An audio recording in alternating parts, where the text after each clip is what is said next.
Praise the Lord. நாம் இன்னைக்கு தியானிக்க போகிற வசனம் யோவான் 6:63.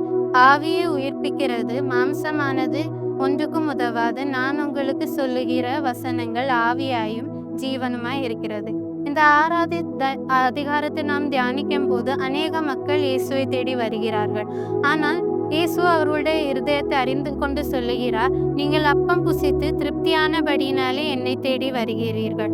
அப்போ இந்த மக்கள் இயேசுவை தேடி வந்த நோக்கம் என்ன? அவங்க ஒரு அற்புதத்தை கண்டனால அவரை தேடி வந்தாங்க. அவங்க மாம்ச திருப்தி அடைந்தபடியினால அவங்க வந்தாங்க.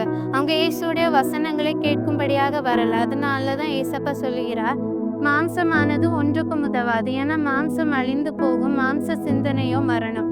ஆனா நான் உங்களுக்கு சொல்லுகிற வசனங்களை நீங்க கேட்டு நடந்தீங்கன்னா அது உங்களுக்கு ஜீவனை தருகிறதா இருக்கும்.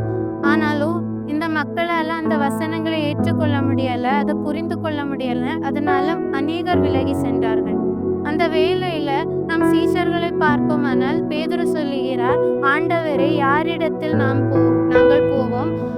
நித்திய ஜீவனுடைய வசனங்கள் உம்மிடத்தில் உண்டு.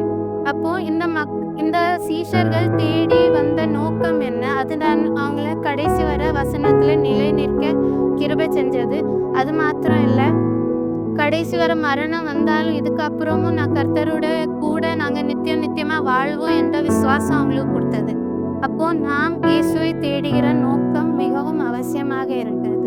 நாம மட்டும் இந்த உலகத்தின் காரியங்களுக்காக மட்டும் தேடாம, இந்த அற்புதங்களுக்கு மட்டும் தேடாம, நாம இயேசு கூட நித்தியமா வாழறதுக்காக நாம தேடுவோம்.